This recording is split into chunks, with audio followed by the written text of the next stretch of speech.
Hi again, it's Rob Ryder, and it's Sunday, September 25th, 2022. And today, did you know that Don't Ask, Don't Tell is repealed?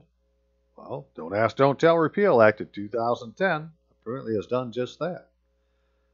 And therefore, homosexuality is still outlawed in the Armed Forces of the United States. That would be under Title 10, United States Code, Section 654. So that's mainly what we're going to talk about. And then just a little bit about some other offenses under the UCMJ that were really what I was going to look for in the first place and came across this. And I said, well, I got to do a video on this particular thing today, because if we're going to ever get control of our country, we need to get control of the military. And to do that, we got to get the deviants out of the military, and the homosexuals have got to go. So, it's the law. 10 U.S.C. 654. I didn't say it. The laws of the United States say it. I'm just here to enforce the laws of the United States. I'm here to enforce the Constitution, right? I want to support and defend the Constitution the way my oath of office says. And even as a veteran, because I volunteered to join the military, well, guess what? I'm still under the Uniform Code of Military Justice, as is any other veteran. As it turns out, there's all sorts of classes of people that are under Uniform Code of Military Justice. I'd venture to say any place that you see a gold fringe flag, you can say, well, wherever that flag is under the Uniform Code of Military Justice. Because that gold fringe flag is covered by an Army regulation that, mandates where it can be displayed at. And they all have to do with the military. Right? So the sheriff's got one. There's one down the township hall. There's one in the courtroom. There's one in the mayor's office. There's one in a church. All these places. Well, they all have something to do with the military. And so, therefore, they're subject to the Uniform Code of Military Justice. I'm trying to figure out a way, at the time, it's like, well, how do we go to that court instead of trying to go to the district court or, civilian law enforcement? And that's kind of what led to this. And we'll get into all that here in just a minute.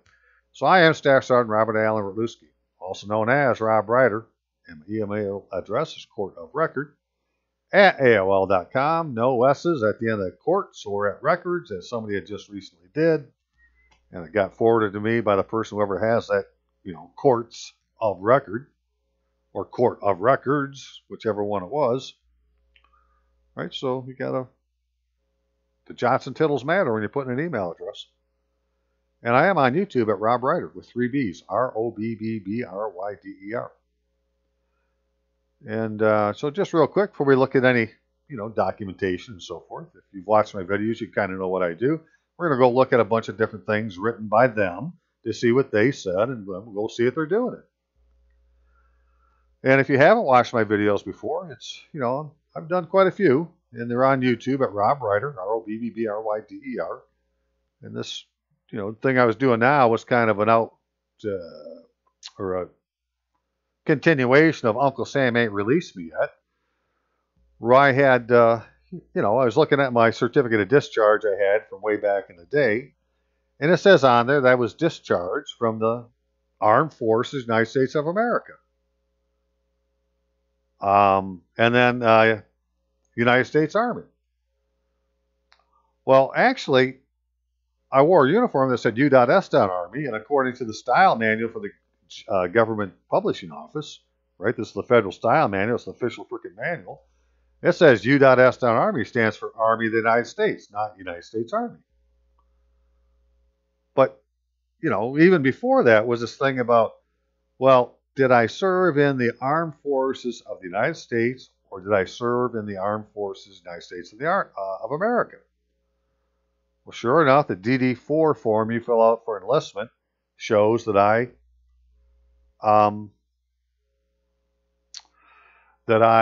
joined the Armed Forces of the United States. Nothing about America on there. So why is that the place I went into, that I enlisted into, not match the place I'm being discharged from?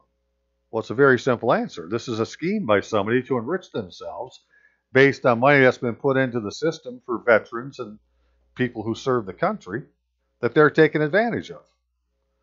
And by us not being discharged. So for a lot of people that are veterans, if you were to look at their DD 214, it would say the last thing it says is they were discharged to the U.S. Naval Reserve, U.S. Army Reserve, something like that. It doesn't say on there that they were, discharged from the military. They were discharged to the reserves. And that's the last indication they have anything happen to them. So, but most of those people have served less than 8 years, because once you hit the 8-year level, then they go to something else, which is what I got involved in.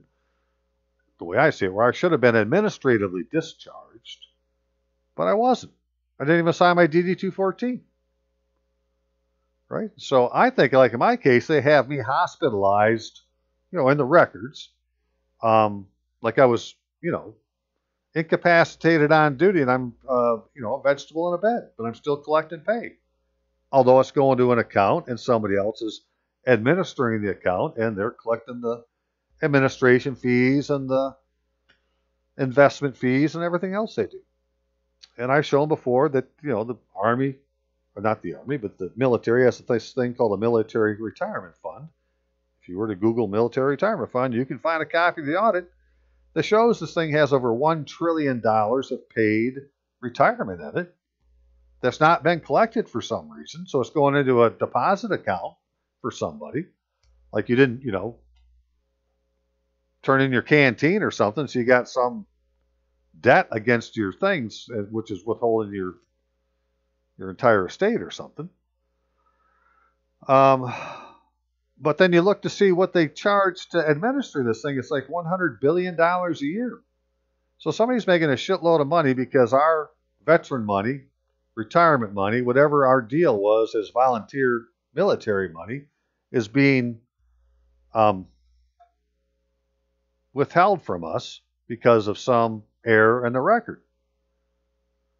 Well, the way to get the record fixed is to have your secretary give you a certificate of service under Title 50, United States Code, Section 4012, where it says in there that the certificate of service that comes from your secretary is prima facie evidence of your service. So we don't have to guess what my service is. Just give me the fucking certificate. So far I've been able to do that, but I'm trying different things now than I tried before. Okay, well that's all, about that. But in that, looking for that stuff, I came across this thing about 10 U.S.C. 654, so we should take a look at it.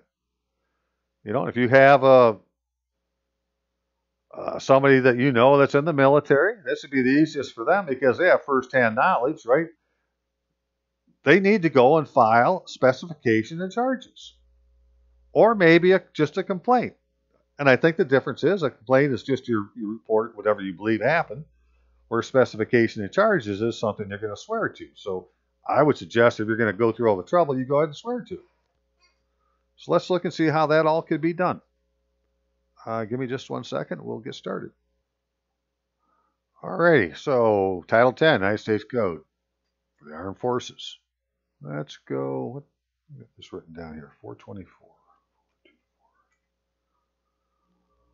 On page 424, it talks about the policy concerning homosexuality in the armed forces, with that little caveat 1 to the right.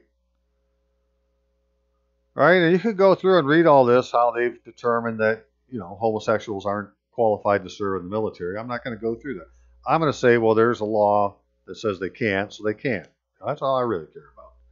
But, if we go to the little caveat 1, it says that according to some section of the Don't Ask, Don't Tell Repeal Act of 2010, provides that upon the effective date established by that section, that this section is repealed, this section being Section 654. The date established by that 2B of the Act is the date that is 60 days after the date the President transmits a specified certification to Congress, Congressional Defense Committees. Okay, so this section would be repealed if some presidential transmission of some, certification happened. But the fact that it's still here, would beg to say, well, it's not been repealed, right? Because this is a certified copy, right? Superintendent document says this is the law today. This is from the government printing office. Now, let me look. Where was that at? Find. So let's go in here and put in repealed. R-E-P-E-A.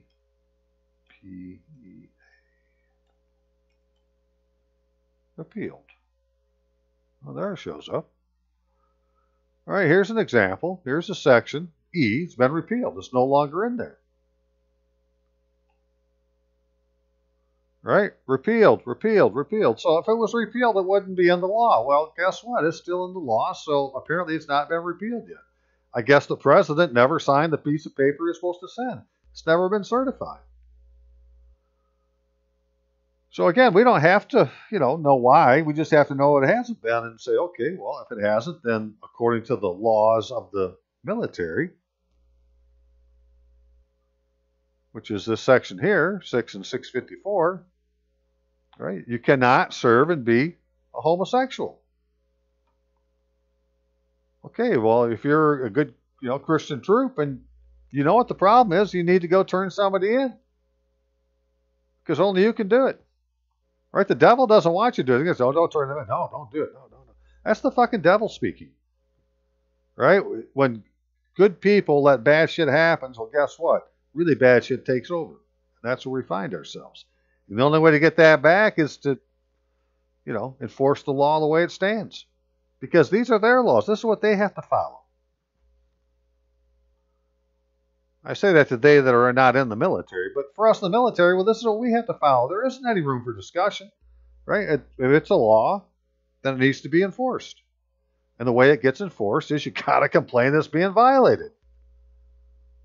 If you don't complain, well, then, you're as guilty as the person doing it. Okay, so let's look at the manual for court martials first, right? Let's start there. Again, this is, I'm not, obviously I can't show everything about this. I don't know it myself. I'm just going to show the things that say what they say and say, well, because they say what they say, then, this is what we should be doing. So 60, page 68. Right, so initiation of charges, apprehension, so forth. Who may report? Any person may report an offense subject to trial by court-martial. We'll see what all that entails. There's all sorts of things. Your state's penal laws can be tried by a court-martial court. There's a lot of the laws of war, the UCMJ, and penal codes. All sorts of things can. All right, to whom reports conveyed for disposition. Ordinarily, any military authority who receives a report of an offense shall forward as soon as practicable the report and any accompanying information to the immediate commander of the suspect. Competent authority superior to that commander may direct otherwise. So that's one way to do it, right? You take your papers, you go give it to, any military authority, whoever that means, and they should do something with it. Well, there's something a little bit stronger than that, which is where are you at? Right, preferral of charges. Rule 307, who may prefer charges? Any person subject to the code may prefer charges. Okay, well, that would include people in the military now, active duty, and people who have served in the military, and certain civilians that follow the military around and are working for the military, and I'm just saying, well, any place there's a gold fringe flag, those people too. Right? They're all covered by the UCMJ, all them people. And in that group of people covered by the UCMJ, you cannot be a homosexual. I'd get rid of a whole bunch of trouble that, we call the government right now. There'd be a lot of, you want to get rid of the Democrats, well, just enforce that law. course, not all Democrats are homosexual, I would hope, but who knows? So, no person may be ordered to prefer charges to which a person is unable to make truthful as the required oath. Right? You want to do charges, you're going to be swearing to an oath.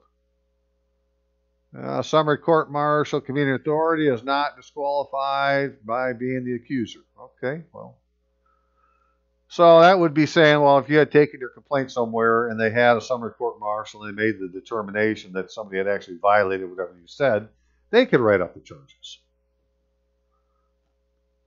All right, how charges are preferred oath. A person who prefers charges must sign the charges and specification under oath before a commissioned officer of the armed forces authorized to administer oaths. Well, those people are defined in the UCMJ. We'll go look at that in a minute. State that the signer has personal knowledge or has investigated the matters set forth in the charges and specifications, and that they are true, in fact, to the best of that person's knowledge and belief. Right? So either you do it because you're the first-hand witness, or you took a complaint someplace and they investigated your complaint, and they, by the investigation agree, well, then they can do it. I'm just saying, get out the middle, man, and, go do it yourself. In general, the format of charges and specifications is used to allege violations of the code. The format of charge and specification is used to allege violations of the code. We'll look at one of those in a second. Charge. A charge states the article of the code, law of war, or local penal law of an occupied territory which the accused is alleged to have violated. And by the fact that there's gold fringe army flags in public buildings, that property's been occupied. All right, that's occupied territory. So, I should be able to take the local penal laws of Michigan along with the laws under the articles of the UCMJ or the law of war, which would probably be the DOD, law of war manual, right? Whatever section you're pulling out of there, all those things, all those can be put on a charge. Then it tells you kind of how to do it, right? Numbering charges. If there's only one charge, it's not numbered. Okay, if there's additional charges, well, then you would number them. So basically, you may have one charge with numerous specifications, or you may have, 2 or 3 charges with one specification each, whatever. Specifications just being, we'll get to it here in just a second.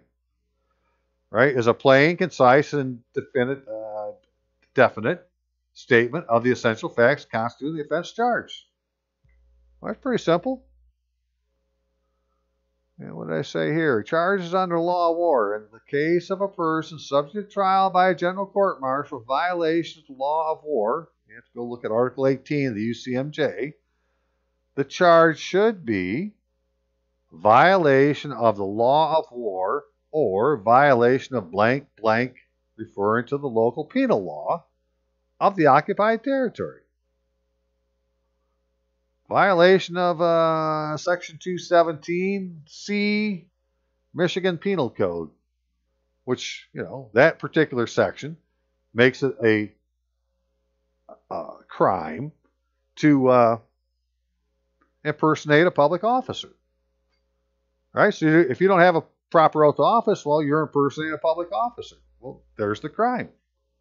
But you can't get that tried in, the alleged civilian courts, so maybe it could happen in the military court. So there's all sorts of things that could be tried this way. I'm just showing, well, this is where it talks about, right? This is it's easy enough to find. Chapter 3, dealing with charges of the Manual for Court Martials, United States, the 2016 edition. Okay, now a little bit on the Uniform Code of Military Justice, right, which is Chapter 47 of Title 10. So this is also positive law. And, right, term commanding officer includes only commissioned officers. Why is that important? Well, because there's certain things you can only do to a commanding officer. But in the Army, a commanding officer is like a captain of a company. He's a commanding officer. Then you got somebody over the brigade. He's a commanding officer, like a lieutenant colonel. Then there'd be a colonel. Then you go to general commanding officers. But, not everybody who holds those ranks holds a rank of command. It has to be somebody who's holding a rank of command in those ranks. Like, not every captain is a commander, so you can't take it to him. You got to take it to the captain. That's the commander of a company. Why? Because that's the guy that can write orders, right? And there's nothing as powerful in the military as a signed order. That's what gets shit done. Okay, person subject to this chapter. Well, that's simple. Members of the regular component of the armed forces, including those awaiting discharge after expiration of the terms of enlistment. I could say that was me. Cadets, members of the reserve components while on inactive duty training, retired members of the regular component, retired members of the reserve component, fleet reserve, fleet marine corps reserve, persons in custody, members of National Oceanic, prisoners of war. In time of war, persons serving with or accompanying an armed force in the field. Well, the United States has been at war since at least 1863.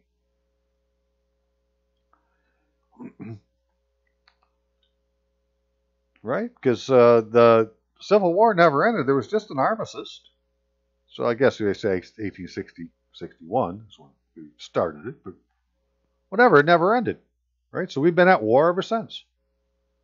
Any armed conflict is a war. Like this, this is lowercase war. So it's not necessarily World War I or World War II.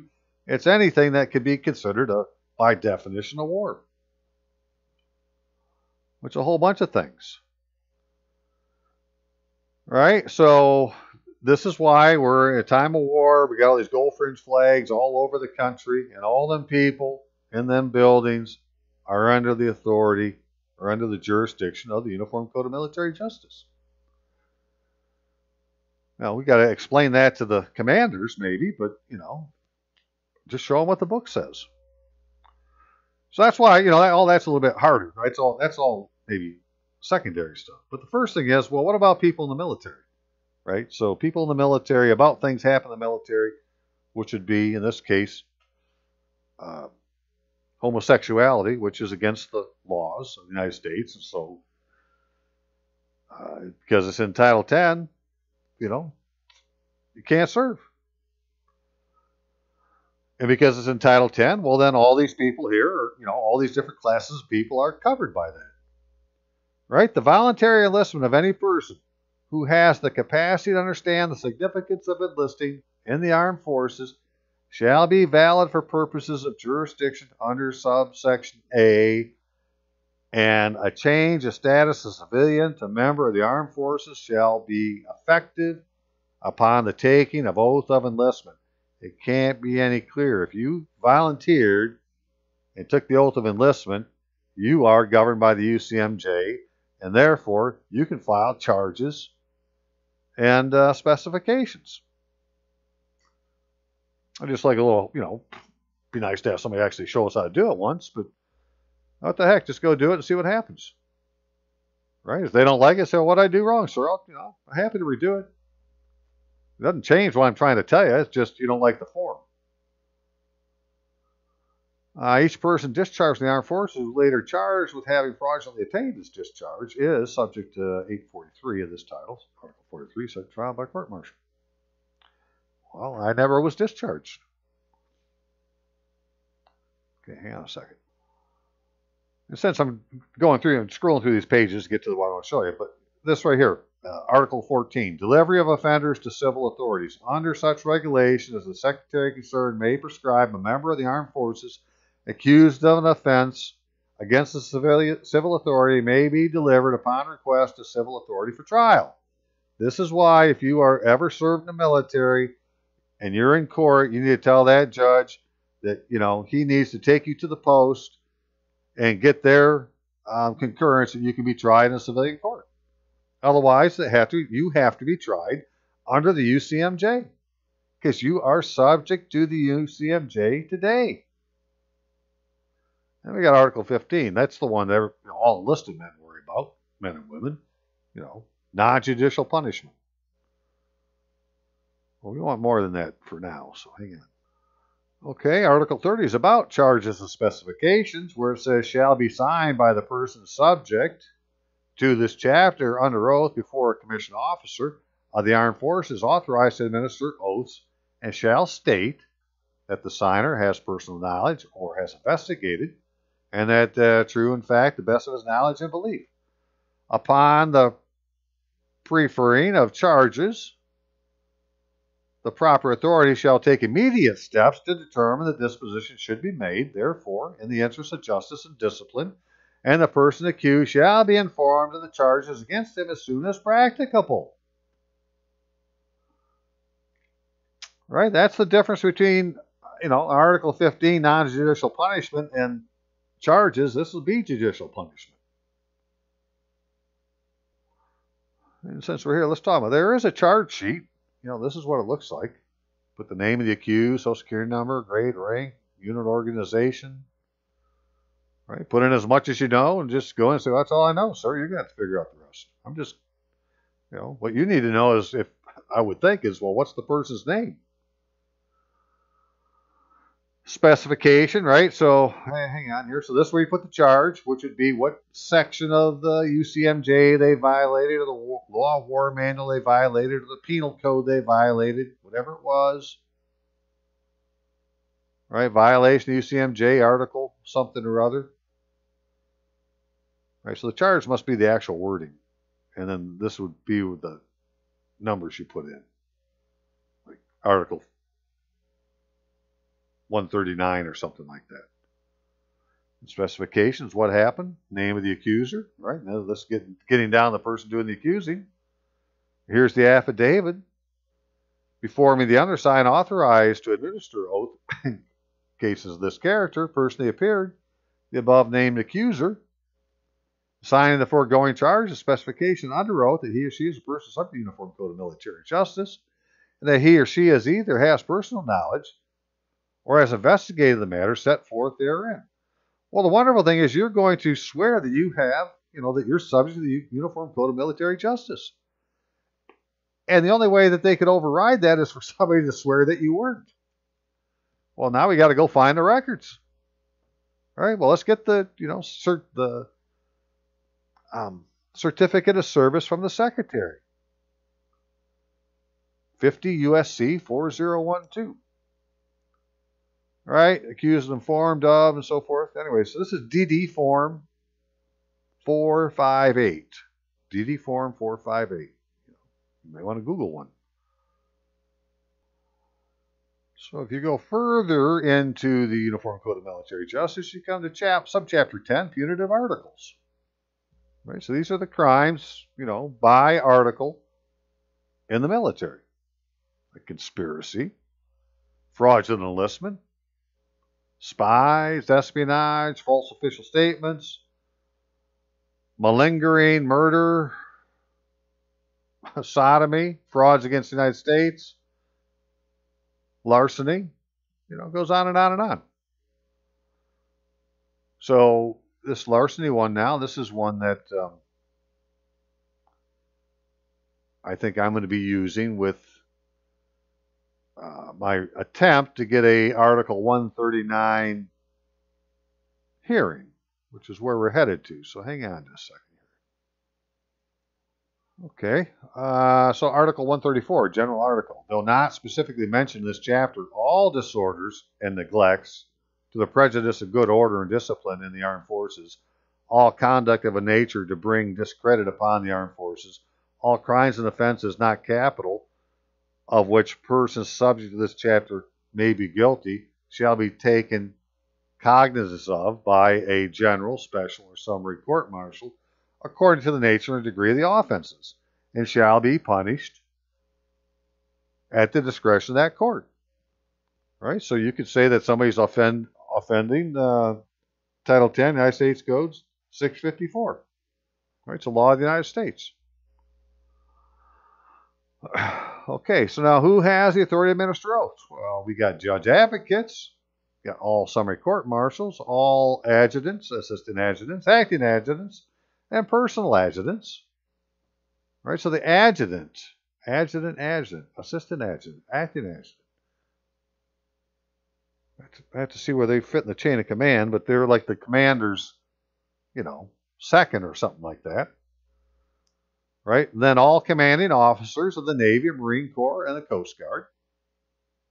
Okay, so all commanding officers. Okay, this one, because in the Navy, a captain is a commanding officer of a ship. So maybe that's why it has to be an adjutant for the military, for the Army.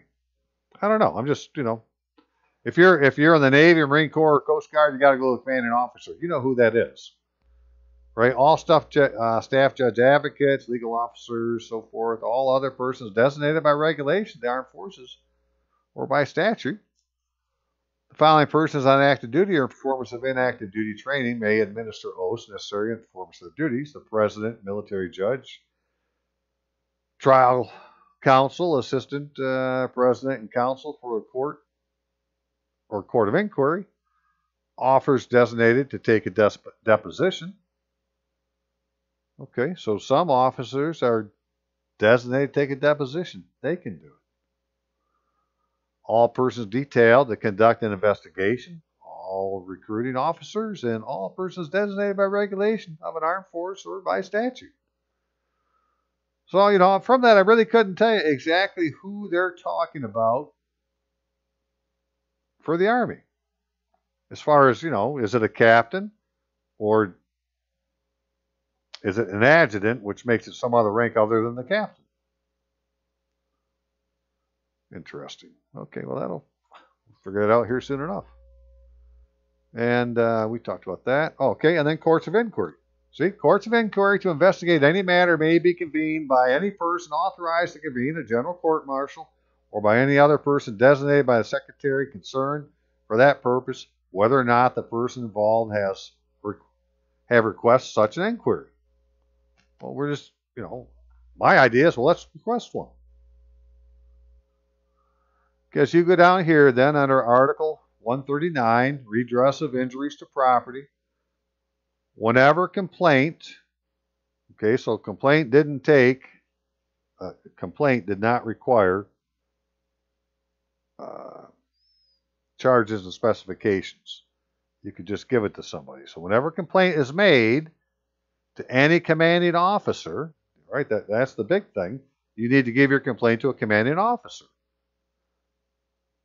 That willful damage has been done to the property of any person, or that his property has been wrongly taken by members of the armed forces, he may, under such regulations as the secretary concerned may prescribe, convene a board to investigate the complaint. That would be a board of inquiry. So because this is a complaint, you don't have to swear it under oath. So now you can give it to any commanding officer. So yes, you should be able to give this to an 03 in the Army, your captain, your company commander. You should be able to give a complaint to redress injuries to property. So this isn't so much for, the homosexual thing now. This is more about trying to get your property back because they've, given you a false frickin' certificate of discharge from the Armed Forces of the United States of America. Well, that isn't where I serve, so somebody in the Armed Forces has wrongfully taken my frickin' property. Right, and they should be able to convene this board, and the board shall consist of 1 to 3 commissioned officers, and for the purpose of that investigation, it has the power to summon witnesses and examine them upon oath, to receive depositions or other documentary evidence, and to assess the damages sustained against the responsible parties. The assessment of damages made by the board is subject to the approval of the commanding officer, and in the amount approved by him shall be charged against the pay of the offenders. The order of the commanding officer directs charges herein authorized is conclusive on any dispersing officer for payment by him, injured parties, If the offenders cannot be ascertained by the organization, but the organization or detachment to which they belong is known, charges totaling the amount of damages assessed and approved may be made in such proportion as considered just upon the individual members. Well, I would say that, who's responsible for the errors in my records? That would be the Department of Human Resources. What do they call in the Army? They actually have. I think it's called can't remember the name of the command. Human Resource Command, HRC, right? Human Resource Command. Right? They're responsible. Okay, back to the Don't Ask, Don't Tell Repeal Act of 2010. So this was the actual act. Again, right, this certified copy from the superintendent documents. This is what the law says. It was a comprehensive review on the implementation of a repeal of 10 U.S.C. 654, the section we looked at, in Title 10 that's still there. Well, they were talking about repealing it. But it's still there, so it's not been repealed. But in general, on March 2nd, 2010, hang on now. So in general, the Secretary of Defense issued a memorandum directing comprehensive review of the implementation of repeal of 10 U.S.C. 654. The terms of reference accompanying the Secretary's memorandum established the following objectives and scope of the order review. Right? Determine any impacts, determine leadership, training standards, conduct, determine, recommend appropriate changes, if any, to the Uniform Code of Military Justice, monitor and evaluate existing legislative proposals to repeal 10 U.S.C. 654.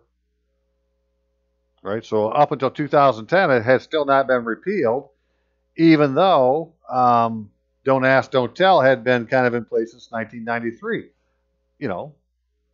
So the Don't Ask, Don't Tell never really happened, right? It was just like they acted like it happened, but it's never been made law. Evaluate the issues raised in the ongoing litigation involving 10 U.S.C. 654.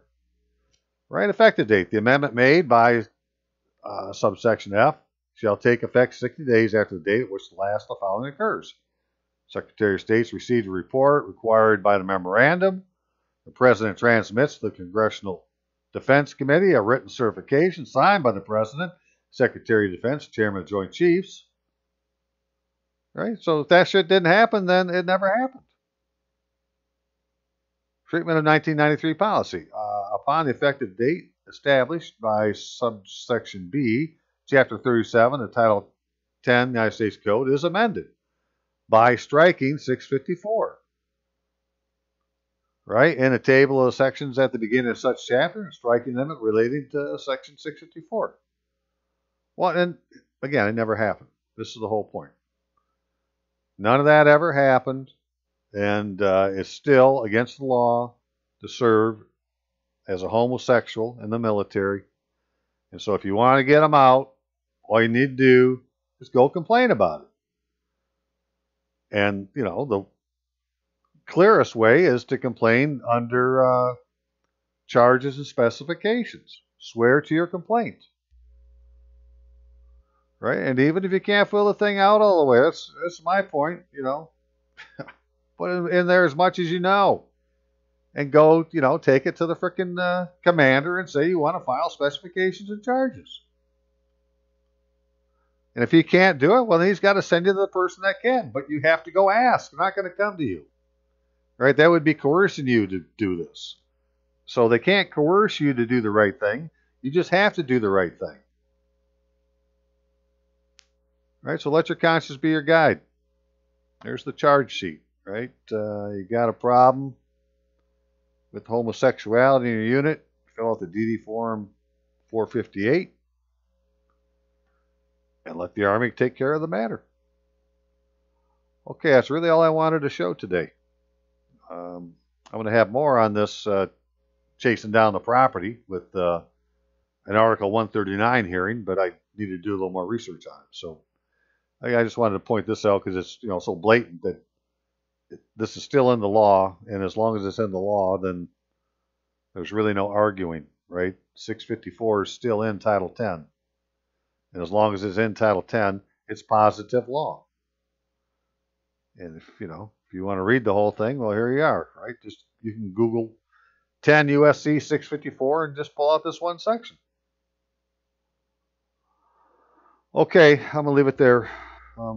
God bless all and have a great day. See you now.